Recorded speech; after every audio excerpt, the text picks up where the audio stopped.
Good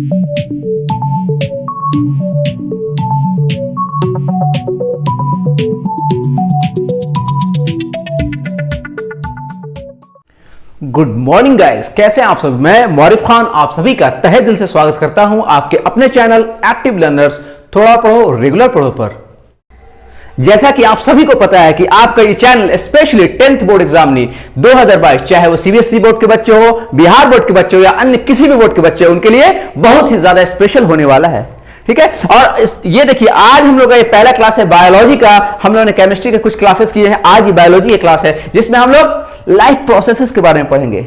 ठीक है, तो ज्यादा से ज्यादा बच्चों को कनेक्ट करें और हाँ जल्दी से जाइए, जो बच्चे अभी जुड़े हुए हैं जल्दी से जाइए, एक कॉपी पेन, एक बोतल पानी और मोबाइल को थोड़ी दूरी पर एडजस्ट कर लेंगे, क्योंकि आज का सेशन बहुत ही ज्यादा इंटरेस्टिंग, बहुत ही ज्यादा शानदार होने वाला है। तो इसे शानदार बनाने में अपना योगदान दीजिए और जल्दी से आइए। Okay, very good, ready. तो सेशन की शुरुआत करते हैं मजेदार तरीके से, फोकस फुल बोर्ड की तरफ। आइए, बायोलॉजी की बात हो और लाइफ के बारे में ना पढ़ा जाए, ऐसा पॉसिबल है क्या? बायोलॉजी मतलब लाइफ से रिलेटेड बातें, लाइफ मतलब लिविंग बीइंग से रिलेटेड बातें, है कि नहीं? लिविंग बीइंग्स बोलो या लिविंग थिंग्स बोलिए, दोनों बातें। ओके, तो आइए थोड़े थोड़े डिटेल हम लोग नॉलेज लेते हैं कि आखिर लाइफ क्या है, लिविंग बीइंग्स क्या है, फिर हम लोग अपने टॉपिक की तरफ छोटे छोटे कदमों से बढ़ेंगे और मजबूत कदमों के साथ। आइए समझते हैं लिविंग बीइंग्स में क्या क्या शामिल है। लिविंग थिंग्स बोलिए या लिविंग बीइंग्स बोलिए। ओके, जनरली प्लांट्स, एनिमल्स, और इन दोनों में माइक्रो ऑर्गेनिजम्स, यानी इन दोनों का पार्ट ही है, इसको सेपरेट रख लेते हैं ताकि आप लोग को ज्यादा से ज्यादा समझ में आए। Micro organisms. ओके बच्चों, लिविंग बीइंग्स में ही आते हैं प्लांट्स, एनिमल्स या माइक्रो ऑर्गेनिजम्स। ठीक है, अच्छा कैसे पहचानते हो कि एनीथिंग इज लिविंग और नॉन लिविंग? डायरेक्ट अगर आप किसी चीज को देखते हैं तो सिर्फ एक और एक क्राइटेरिया क्या हो सकता है, थोड़ा सोचिए। मेरी नजर में है एक और एक सिंगल क्राइटेरिया जो डायरेक्टली आप देख के बता सकते हैं। अगर कोई चीज मूव कर रही है तो आप कह सकते हैं दैट इज लिविंग, और कोई चीज रुकी हुई है तो कहते हैं कि वो नॉन लिविंग है। ओके, तो अगर कोई लिविंग बीइंग्स, अगर कोई, या फिर इस तरह से शुरू करते हैं, if N organism can move by himself, then we can say that this is the living things, okay, or living beings. Clear? तो मूवमेंट के लिए हमको कुछ एनर्जी की जरूरत होगी ना, एनर्जी की जरूरत है। विदाउट एनर्जी आप मूव कर सकते हैं। जैसे आप कभी बीमार होते हैं तो क्या मूवमेंट भी देखते हैं, बिस्तर से उठने में भी दिक्कत होती है, क्यों? क्योंकि एनर्जी की कमी हो रही है। तो ये जो एनर्जी वर्ड आया, हम लोग इसी से चलेंगे और पूरा अपना ये चैप्टर, पहला चैप्टर लाइफ प्रोसेसेस को अच्छी तरह से समझेंगे। ठीक है बच्चों, आइए उससे पहले हम लोग थोड़ा जानते हैं कि व्हाट इज मूवमेंट। ठीक है ना, मूवमेंट जब हम लोग प्लांट्स में देखते हैं तो क्या प्लांट्स का मूवमेंट ऑब्जर्वेबल होता है? आप देख लेते हैं? जी हाँ, बहुत मुश्किल है देखना। जब वो बड़ा हो जाता है प्लांट्स तब दिखाई देता, अच्छा हाँ इतना छोटा था, ग्रो करके इतना बड़ा हो गया। लेकिन एनिमल्स का जो मूवमेंट होता है, स्पेशली जो लार्जर एनिमल्स है, तो उसके मूवमेंट्स हम लोग को ऑब्जर्व हो जाते हैं। इसका उसका मूवमेंट जो होता है फास्ट होता है। ठीक है, तो हम लोग इसे कह सकते हैं कि movements in plants and animals are different. Clear? For movement we need energy. Okay, और एनर्जी कहां से मिलता है? भोजन से, फूड से, न्यूट्रिएंट से। और यही फर्स्ट चैप्टर जो हम लोग पढ़ेंगे लाइफ प्रोसेसेस, पूरा फोकस इसी बात पे होगा, खाने के बाद क्या क्या होता है। तो हाँ ऐसा हो रहा है, ऐसा हो रहा है, ऐसा, और बायोलॉजी धीरे धीरे मजेदार होगा। एक चीज मैंने ऑब्जर्व किया है कि बायोलॉजी पढ़ने वाले की भी कई कैटेगरीज हैं। कुछ बच्चे सिर्फ और सिर्फ कुछ खास टॉपिक्स ही पढ़ने आते हैं, कुछ बच्चे टोटल पढ़ते हैं, कुछ बच्चे इसलिए पढ़ते हैं कि उन्हें पास करना है। तो ये जो बैच है आपका वो सभी के लिए है, जिन्हें पास करना है उसके लिए भी है, जिसे कुछ टॉपिक्स भी पढ़ने उसके लिए भी है, और जिसे आगे बायोलॉजी लेना उसके लिए भी है। तो आइए पहले समझते हैं what is life processes. Okay, जैसे मैंने बताया कि we are living beings, plants, animals और micro organisms are living beings. तो उसे खुद को सर्वाइव करने के लिए, खुद को बनाए रखने के लिए, अपनी जिंदगी बनाए रखने के लिए कुछ खास कार्य को करना पड़ता है, कुछ खास फंक्शंस को करना पड़ता है, जिसकी वजह से हम लोग सर्वाइव कर पाते हैं। सबसे पहले फंक्शन क्या दिखाई दे रहा है? हम लोग खाना खाते हैं, है ना? We need food. Okay, and after that many processes takes place. Okay, because after nutrition we get energy, okay, in the form of foods. तो first we have to define what is life processes. Basic functions performed by an organism, okay, basic functions performed by an organism to maintain their life और for their survival is known as life processes in easy way. Okay, all the organisms perform some basic functions for their survival to maintain their life is known as life processes. आइए समझते हैं वो basic functions क्या है. What are these basic functions? Okay,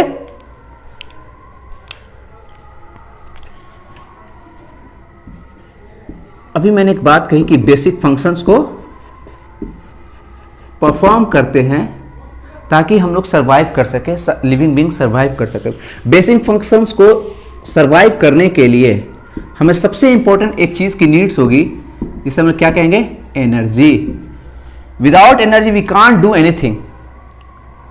okay, तो basic functions में हम लोग क्या करते हैं? सबसे पहले तो हमें न्यूट्रिशन चाहिए in the form of foods, in the form of nutrients. After intake of food or nutrients, it utilizes converting into simpler forms so that we can utilize energy in many forms. Okay, इसके बाद हम लोग क्या करेंगे? Respiration, जिसका क्या काम होगा कि आपने जो इंटेक किया, जो फूड खाया, उससे हम लोग एनर्जी को इवॉल्व करेंगे. उसके बाद जो एनर्जी बन रहा है, जो एनर्जी यूटिलाइज हो रहा है, उसको हम लोग पूरे बॉडी पार्ट्स में सर्कुलेट करेंगे, जिसे हम लोग ट्रांसपोर्ट भी कहेंगे या फिर सर्कुलेटरी सिस्टम. ओके बच्चों, सर्कुलेटरी सिस्टम के थ्रू, यानी दैट मीन्स सर्कुलेशन. यहां आप देखिएगा किस तरह से सिर्फ एक टॉपिक हम लोगों ने लिया है, ये पूरा आपका लाइफ प्रोसेस इसी में इंक्लूड है. और आपको भी धीरे धीरे समझ आने लगे कि how we correlate them with each other. Okay, क्योंकि जब आप इंटेक करते हैं एक फूड, तो फूड खाना ही कमाल की बात नहीं है, उसका डाइजेशन होना इंपॉर्टेंट है. और डाइजेशन के बाद उससे हम लोगों को एनर्जी मिलना बहुत जरूरी है. और एनर्जी मिलने के बाद पूरे बॉडी पार्ट्स में एनर्जी का ट्रांसपोर्ट होना जरूरी है. अब जब ट्रांसपोर्ट होगा तो साथ में वेस्ट मटेरियल्स भी बनेंगे, जिसका एक्सक्रीशन भी बहुत जरूरी है. ठीक है, और धीरे धीरे धीरे जब हम पहुंचेंगे तो nervous system, control and coordination, reproduction, इस तरह से हम देखते हैं कि हर वो चीज जो हमें सर्वाइव करने में, जो एक लिविंग बींग्स को सर्वाइव करने में मदद करता है, that is known as basic functions. Okay, ठीक है. आइए, ट्रांसपोर्ट एंड मेनी थिंग्स, ढेर सारी चीजें, ये सारे these are basic functions. Okay, here we can define basic functions perform by an organism. जब भी मैं ऑर्गेनिज्म बोलेगा तो आप लोगों को लिविंग बीइंग्स तो समझना है, उसमें एनिमल्स, प्लांट्स, माइक्रो ऑर्गेनिज्म सारे इंक्लूड होंगे टू मेंटेन देयर लाइफ और फॉर देयर सर्वाइवल. ठीक है, बेसिक फंक्शंस में न्यूट्रिशन, रेस्पिरेशन, ये सारी चीज आ जाती है, सारे फंक्शंस आ जाते हैं. ओके, अब हम लोग समझते हैं what is nutrition. Now we come to the nutrition. We are discuss about nutrition. Okay, nutrition के बारे में जानना बहुत जरूरी है कि आखिर, जैसे मैंने पहले अभी हम लोगों ने पढ़ा कि लाइफ प्रोसेस में क्या होते हैं, सम बेसिक फंक्शंस होते हैं. They are carried out by energy. Energy is gained by the process of nutrition in which we intake nutrients of foods. क्या खा लेना ही, क्या भोजन ग्रहण कर लेना, या सिर्फ आप किसी खास न्यूट्रिएंट्स को इनटेक कर लेते हैं तो उससे आपको एनर्जी मिल जाती है? जी नहीं, बिल्कुल नहीं. न्यूट्रिशन में क्या होता है, जब हम लोग भोजन का, फूड का इंटेक करते हैं या कोई न्यूट्रिएंट्स लेते हैं, उसके बाद जो प्रोसेस होती है उसकी वजह से हमें न्यूट्रिएंट्स मिलते हैं, उसकी वजह से हमें आपको एनर्जी मिलती है, ताकि उस एनर्जी का हम लोग डिफरेंट फॉर्म्स में यूज कर सके for our growth and development as well as our survival. Okay, so we can define what is nutrition. Nutrition is a process in which we obtain nutrients. हमने nutrients ले, आखिर इसका क्या function होगा भाई? न्यूट्रिएंट्स लेने के बाद सिर्फ खाने से मतलब नहीं है ना, इसे हम लोग क्या करेंगे? यूटिलाइज करेंगे, कन्वर्ट करेंगे in simpler form, so that energy is liberated and that energy is used for our growth and development as well as for their survival. So we can define in the simpler way that a process of obtaining food, that means nutrients, converting them into simpler form. This is most important, because after conversion in the simpler form, energy is liberated and that energy is used for their growth and survival, and the whole process is known as nutrition. Understand? I think you got it. Okay बच्चों, बात समझ में आई? थोड़ा सी इसे आसान भाषा में समझ लेते हैं. हमने खाना खाया, उस खाने का इस्तेमाल हमने क्या किया? छोटे छोटे फॉर्म्स में उसे तोड़ा, छोटे छोटे मॉलिक्यूल्स में तोड़ा. छोटे मॉलिक्यूल्स में इसलिए तोड़ा ताकि उससे एनर्जी का लिबरेशन हो सके और उस एनर्जी को हम लोग यूटिलाइज कर सके, ना सिर्फ अपने सर्वाइवल में बल्कि अपने ग्रोथ एंड डेवलपमेंट में. ओके, बात समझ में आई? What is nutrition? आते हैं हम लोग नेक्स्ट टॉपिक पे, थोड़ा रिफ्रेश हो लीजिए, फिर हम लोग और ज्यादा इसे इंटरेस्टिंग वे में पढ़ेंगे। आपको एक बहुत मजेदार बात बताने जा रहा हूं। जब आप न्यूट्रिशन के बारे में पढ़ेंगे in this chapter, mainly we found a word metabolic activities. In the whole biology, we found a word metabolic activities. Let's understand what is metabolic activities, because concept clarity is very important. यहां देखिए, metabolic activities. In general way, we often call that कि अरे तुम्हारा metabolism बहुत अच्छा है क्या, तुम कुछ भी खाते हो बहुत आसानी से पच जाता है। किसी पेटू को देख कर या फिर दावत में देखते हैं हम लोग बहुत ज्यादा खा रहा है तो कहते हैं तुम्हारा मेटाबॉलिज्म बहुत अच्छा है क्या, कोई भी चीज बहुत आसानी से पचा लेते हो, कैसे इतना खा लेते हो, इस तरह के वर्ड्स इस्तेमाल किए जाते हैं ना। तो इसका मतलब ये हुआ कि वो जो कुछ भी खा रहा है, जितना भी खा रहा है, उसका उस एनर्जी का यूटिलाइजेशन बहुत अच्छी तरीके से कर लेता है, वो सारे के सारे यूटिलाइज हो जाते हैं। ये जो न्यूट्रिशन हम लोग कर रहे हैं, ये जो न्यूट्रिशन खाते हैं हम लोग, जितना भी भोजन ऑब्टेन कर रहे हैं, जितना भी फूड हम लोगों ने ऑब्टेन किया, तो वो सारा का सारा यूटिलाइज हो जाता है किसमें? इसी मेटाबॉलिक एक्टिविटीज को परफॉर्म करने में, show that an organism can perform their all functions. Okay, सब that means the basic functions. Metabolic activities के मतलब ये होता है कि आपके बॉडी के अंदर आफ्टर इनटेक ऑफ फूड जो कुछ भी हो रहा है, liberation of energy, utilization of energy, growth, development, repair, anything that is known as metabolic activities. Metabolic activities are divided into two types. One is anabolic, second is catabolic. आपने observe किया होगा कि धीरे धीरे हम लोग आगे भी पढ़ेंगे तो हम लोगों ने फोटोसिंथेसिस अगर गौर किया होगा तो फोटोसिंथेसिस में हम लोग देखा कि सिंपलर सबस्टांसेस आपस में मिलकर एक कॉम्प्लेक्स सबस्टांसेस को बनाते हैं, है ना। सिंपलर टू कॉम्प्लेक्स की तरफ बढ़ते हैं, यानी कि वहां पे सिंथेसिस का काम हो रहा था। तो एनाबॉलिक प्रोसेस में हम लोग कोई भी बड़े मॉलिक्यूल्स को सिंथेसिस करते हैं, बनाते हैं छोटे छोटे मॉलिक्यूल्स की हेल्प से। और जब आप लोगों को रेस्पिरेशन याद आ रहा होगा तो उसमें हम लोग देखा कि जब हम लोग खाना खा लेते हैं यानी ग्लूकोज का इंटेक हो जाता है, और आफ्टर रेस्पिरेशन ऑक्सीजन जाने के बाद वहां पे क्या होता है?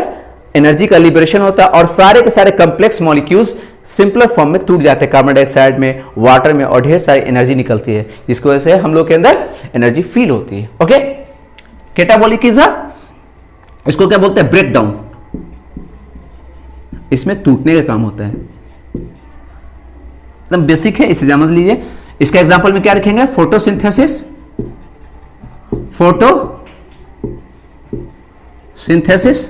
एंड इन कैटाबॉलिज्म एग्जांपल में क्या रखते हैं इसको? रेस्पिरेशन। ओके, अब यहां एक बात सोचने की है, क्या न्यूट्रिशन जो हम लोग ऑब्टेन करते हैं सबका प्रोसेस सेम होता है? आपने कभी ऑब्जर्व किया कि हम लोग खाना किस तरह से ऑब्टेन करते हैं? और पेड़ पौधों को आपने कभी खाना बनाते हुए देखा? उनके ऑब्टेन, क्योंकि वो भी लिविंग बीइंग्स है, उनको भी न्यूट्रिशन की जरूरत है, बिल्कुल बिल्कुल बहुत जरूरत है। जितने भी लिविंग बीइंग्स है उनको न्यूट्रिशन की जरूरत है, because they have to perform some basic functions and needs energy. Energy is obtained in the form of food or nutrients.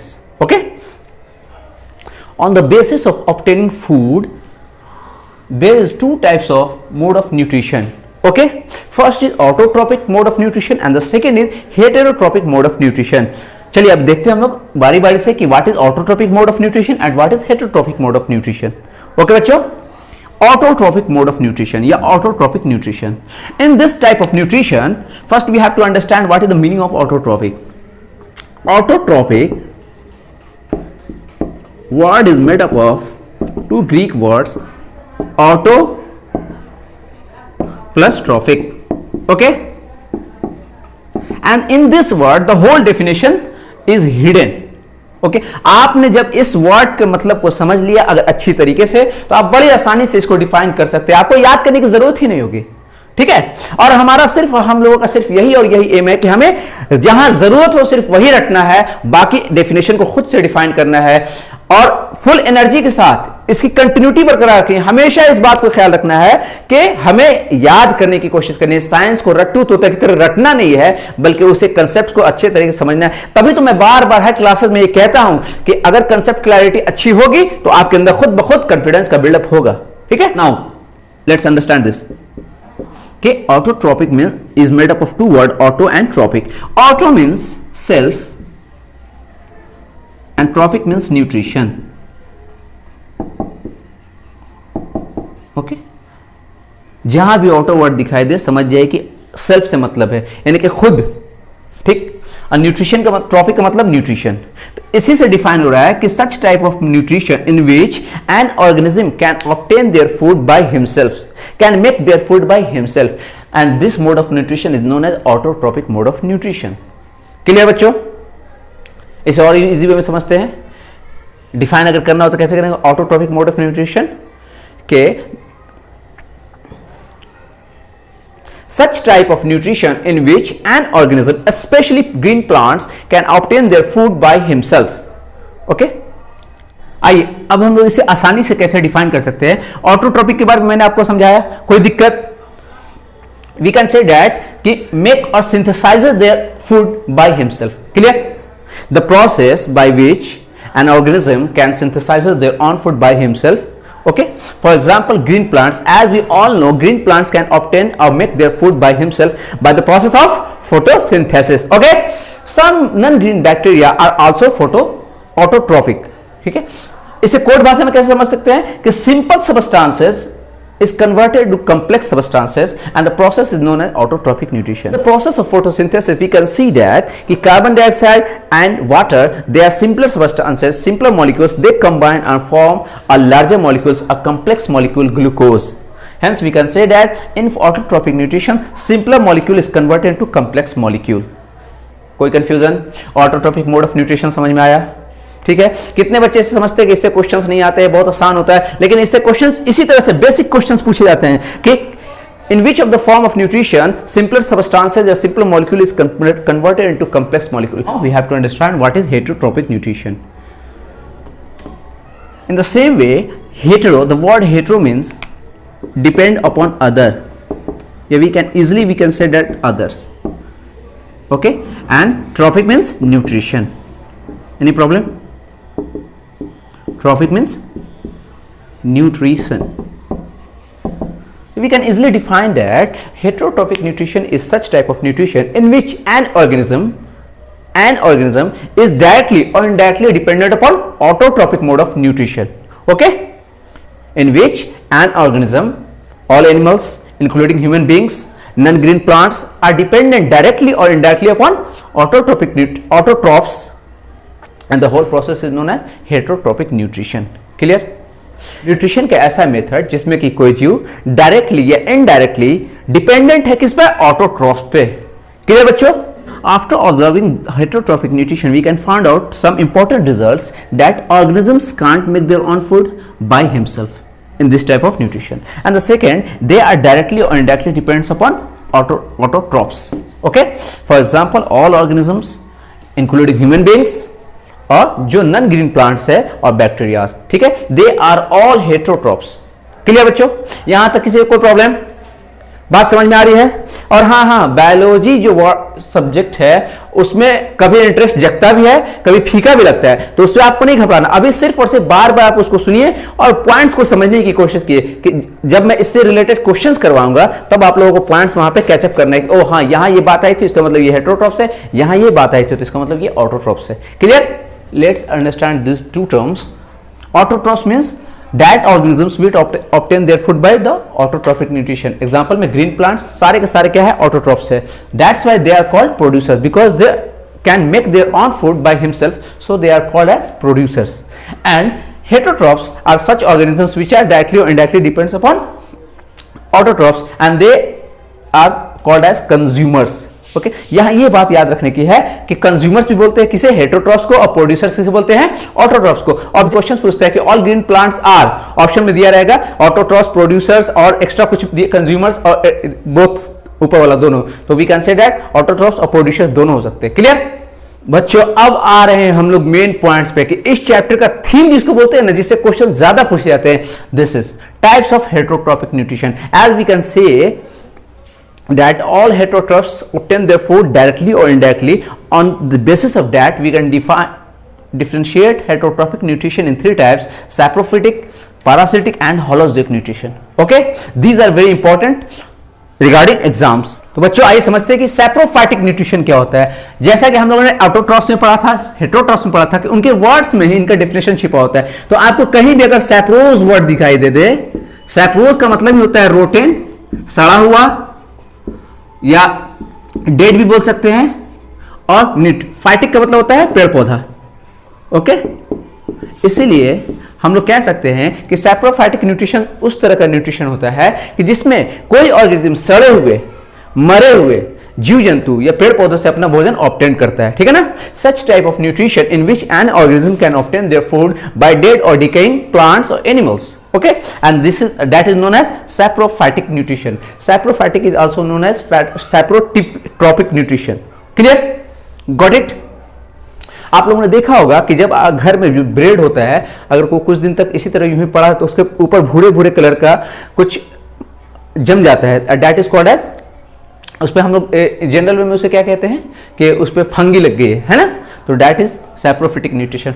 उसके अलावा अगर लकड़ी का कोई दरवाजा है या कुछ है, तो जब वो पानी में ज्यादा भीग जाता है तो उसके ऊपर आप देखिएगा मशरूम टाइप का कुछ ऑर्गेनिज्म या कुछ प्लांट्स उगाते हैं व्हाइट कलर का, जिससे चिपचिपा स्टिकी टाइप का कुछ मटेरियल्स निकलने लगता है, that is also the example of saprophytic nutrition. Clear? यहां तक कोई कंफ्यूजन? सैप्रोज मीन्स रोटेन, फिटिक मतलब प्लांट, कोई confusion? We can easily define that saprophytic nutrition is such type of nutrition in which an organism can obtain their food from dead or decaying plants or animals or their parts. Clear?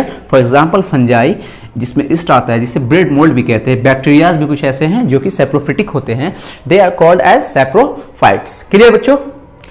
अच्छा, थोड़ा सा आप लोग अपने जहन पर गौर कीजिए कि what are the uses of saprophytes ecological level पे, यानी कि वो इन्वायरमेंट के लिए कैसे फायदेमंद है, इसे सोचना है। The second type of heterotrophic nutrition is parasitic nutrition. ठीक है, पैरासिटिक न्यूट्रिशन को पढ़ने से पहले हमें दो टर्म्स को जानना बहुत जरूरी है कि what is parasites and what is host, because this is a relationship between two types of organisms, one is parasite and the second is host. Parasite हम उसे कहते हैं कि जो किसी और ऑर्गेनिजम्स पर रहकर, ठीक है, जो ऐसा ऑर्गेनिज्म जो किसी दूसरे ऑर्गेनिज्म पर रहकर रहता भी है और उसे नुकसान भी पहुंचाता है, ठीक है ना, फूड भी उससे लेता है और शेल्टर भी उससे प्राप्त करता है, ठीक है। अब बदले में क्या करता है, उसे ज्यादातर नुकसान ही पहुंचाता है, एंड दैट रिलेशनशिप और that type of nutrition is known as parasitic nutrition. ठीक है, we can define parasites such type of organisms which derives its food from host, clear, and host which is that organism which provides food and shelter to the parasites. Clear बच्चों? इसको बहुत आसानी से हम लोग समझ सकते हैं कि जो हमारे सर के ऊपर लीस होते हैं, जू जिसे बोलते हैं, वो हम लोग के सर में रह भी रहे हैं, तो हम लोग क्या चीज का काम कर रहे हैं, होस्ट का काम कर रहे हैं, और वो लोग बदले में क्या ऑब्टेन करते हैं, ब्लड ऑब्टेन करते हैं, तो हम लोग क्या हो गए, होस्ट, और वो क्या हो गए, पैरासाइट्स। क्लियर? और एक दूसरा एग्जांपल, हम लोग के इंटेस्टाइन में डिफरेंट फॉर्म्स के वर्म्स मिलते हैं जो कि रह भी रहे हैं और बदले में क्या करते हैं, नुकसान भी पहुंचाते हैं, कभी कभी फायदा भी पहुंचाते हैं, ठीक है। तो the worms are known as parasites and large intestine is works as a host. Clear? Here we can easily understand the term parasitic nutrition in three terms. Parasites means organisms that derive its food from host. Host which the organisms which provides food and shelter to the parasites. ठीक है? And the example में क्या हो सकता है, fungi हो सकते हैं, वायरसेस भी हो सकते हैं, बैक्टीरिया, वर्म्स में टेपवर्म, राउंडवर्म, लीच, और भी ढेर सारे एग्जांपल्स है। ठीक है बच्चों, इसके बारे में कोई दिक्कत? इससे क्वेश्चंस बहुत कम ही पूछे जाते हैं, ज्यादातर क्वेश्चन आपको सैप्रोफिटिक न्यूट्रिशन से पूछे जाते हैं। And the last type is holozoic nutrition, which is very important for our purpose, because we, all the human beings, all the animals, some unicellular organisms can obtain their food in the form of solid materials, ठीक है, and that type of nutrition is known as holozoic nutrition। ठीक है, holozoic nutrition की सबसे खास बात यह है कि इसके कुछ स्टेजेस होते हैं, ठीक है, clear. Let's understand what is holozoic nutrition. Holozoic nutrition में क्या होता है कि जो ऑर्गेनिजम्स होते हैं वो सॉलिड या लिक्विड फॉर्म्स में पूरे फूड को ऑब्टेन करते हैं, ठीक है। They have some special organ for intake of food that is known as mouth. In most of the cases mouth is present, but in the unicellular cases like amoeba and amoeba there is no any specific organ for intake of food, ठीक है। और हाँ, सबसे important, most important, ये पूरे holistic nutrition में ये steps को फॉलो किया जाता है। पहले में क्या होता है? इंजेशन, फूड को इंटेक करना, उसके बाद digestion and after that absorption, assimilation and egestion. Clear? 5 stages happened. Holistic nutrition का थीम क्या है? ये 5 terms, ingestion, digestion, absorption, assimilation and egestion. ठीक है, इसे एकदम टर्मिनोलॉजी इसे याद करना है, क्योंकि कितने ऐसे एग्जाम्स में मैंने देखा है कि ये सिर्फ आपको ये सीरीज पूछता है कि पहले कौन होगा, इसको चेंज कर देगा, इंटरचेंज कर देगा, आपसे पूछेगा। तो इसके लिए मैंने कोड तैयार किया, इस कोड को याद कर लीजिएगा, बहुत इंपॉर्टेंट है। आई, इसके बारे में हम लोग जब डाइजेस्टिव सिस्टम स्टार्ट करेंगे, आप लोग इस पर नोटिस कीजिए कि आखिर इसमें क्या रहा छुपा। आई से इंजेशन, डी से डाइजेशन, ए से एब्जॉर्प्शन, ए से एसिमिलेशन एंड ई से एजेशन। ओके, तो आज इतना ही सीखते हैं हम लोग। ये चूंकि आज ये बायोलॉजी का पहला क्लास है, तो मैंने स्टेप बाय स्टेप यह एक एक टर्म्स को समझाने की कोशिश की है। आज थोड़ी तबीयत भी सही नहीं है, तो प्लीज आप लोग सपोर्ट कीजिए और हाँ, ज्यादा से ज्यादा लाइक कीजिए, शेयर कीजिए। इसे इतना मजेदार बना दूंगा मैं बायोलॉजी। तो मैंने कहा ना कि जितने भी बायोलॉजी पढ़ने वाले कैटेगरी थे, ये बायोलॉजी क्लास सबके लिए बहुत ही ज्यादा इंपॉर्टेंट होने वाली है। तो बच्चों प्लीज मुझसे जुड़े रहें और हाँ, मेहनत कीजिए। ऐसी नौबत नहीं है घर में इस तरह आप ना बैठे रहो कि मम्मी और छोटी बहन ये करें, अरे खाली बैठो तो चलो थोड़ा सा मटर ही छील दो। तो ये नौबत नहीं आनी चाहिए। आप अपना एक टाइम टेबल बनाइए कि इस 45 मिनट आपको कोई डिस्टर्ब नहीं करेगा। ठीक है, तो फिर मिलते हैं कल, इससे आगे सीखेंगे बहुत ही इंटरेस्टिंग बनाते हुए। और हाँ, प्लीज प्लीज प्लीज अपने साथ साथ अपनों का भी ख्याल रखिए और हाँ, लाइक एंड शेयर करना नहीं भूलना है। ठीक है, फिर कल मिलते हैं। Okay, bye bye, take care, love you all.